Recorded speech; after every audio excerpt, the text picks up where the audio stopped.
আচ্ছা, অন্নপূর্ণা ভান্ডারে যারা আবেদন করে ফেলেছেন এখনো টাকা পাননি, আবার এমন আছেন টাকা পেয়েও গেছেন, আপনি জানেনও না, ব্যাংক অ্যাকাউন্ট ব্যালেন্স চেক করেননি, হয়তো বসে আছেন ওয়েট করছেন টাকা ঢোকেনি, কিন্তু অলরেডি ইন্টারনালি আপনি দেখবেন ব্যাংকে গিয়ে স্টেটমেন্ট চেক করলে হয়তো টাকা ঢুকে গেছে। কিন্তু এর মধ্যে একটা আপডেট, একটা এসএমএস দেওয়া হচ্ছে এখন অন্নপূর্ণা ভান্ডারের জন্য।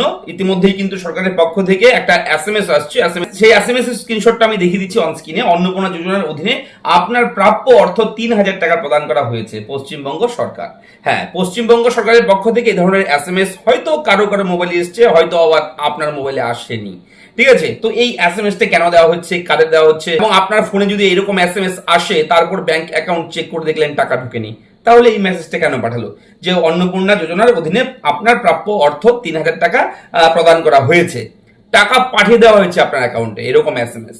তো এটা অনেকেই পেয়েছেন, যারা টাকা পেয়েছে তারাও পেয়েছে, যারা টাকা পায়নি তারাও পেয়েছে। তো এই বিষয়টা একটু ক্লিয়ার করে দিচ্ছি।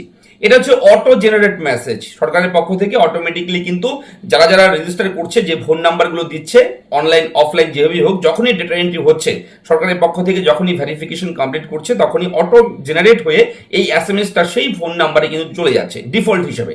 এবং এই টাকা ঢোকার আগেও মেসেজ পেয়ে যাচ্ছে অনেকেই, আবার টাকা ঢোকার পরেও এসএমএস পাচ্ছে। আবার এরকম হয়েছে হয়তো আপনি টাকা পেয়েছেন, আপনার পরিবারে কেউ টাকা পেয়েছে কিন্তু এরকম এসএমএস পায়নি। তো এটা নিয়ে দুশ্চিন্তা করার ব্যাপার নেই, এটা নিয়ে অনেকেই টেনশনে আছে, অনেকেই প্রশ্ন করছে, অনেকেই কমেন্ট করছে, অনেকেই আমাকে পার্সোনালি ইভেন আমাকে আমার এলাকার লোকও আমাকে জিজ্ঞাসা করছে, অনেকেই বলছে এরকম যে শুভঙ্কর আমার এসএমএস এসছে এরকম, কিন্তু টাকা তো ব্যাংকে ঢোকেনি, টাকাটা কোথায় গেল? ঠিক আছে, নাকি অন্য কোনো অ্যাকাউন্টে ঢুকে গেছে টাকা ভুলভাল করে?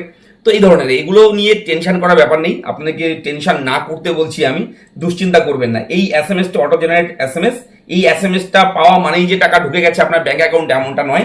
ঠিক আছে, এবং এই এসএমএসটা যারা পাচ্ছে তারা টাকা পাবে।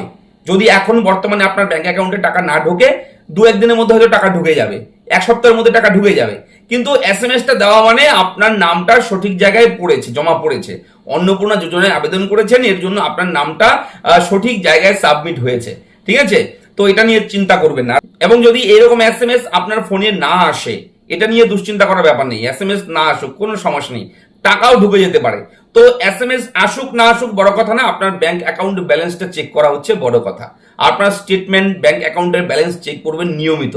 ঠিক আছে, এবং অবশ্যই বলে রাখি আগামী কালকেই, আজকে প্রায় 10টা বাজে, আগামী কালকে পেমেন্ট রিলিজ করবে, অনেকেই টাকা পাবে আগামী কালকে, এবং আগামী কালকের অপেক্ষায় থাকবেন। আগামী কালকে নতুন নতুন আপডেট আসবে, অবশ্যই সঙ্গে থাকবেন। এই ভিডিওর আলোচনার বিষয় হচ্ছে এটা, এই এসএমএসটা নিয়ে অনেকের মনে ধোঁয়াশা রয়েছিল, আশা করি এই বিষয়টা আপনাদের ক্লিয়ার করতে পেরেছি। এটা কোনো ব্যাপার না, এসএমএসটা আসতেই পারে অটোমেটিক, এবং অনেক সময় সার্ভার ইস্যুর জন্য এসএমএস আসে না, নেটওয়ার্ক ইস্যুর জন্য অনেক সময় এসএমএস আসে না। এই এসএমএসটা ফ্যাক্ট না, বড় কোনো ব্যাপার না। ঠিক আছে, এটা নিয়ে দুশ্চিন্তা করবেন না।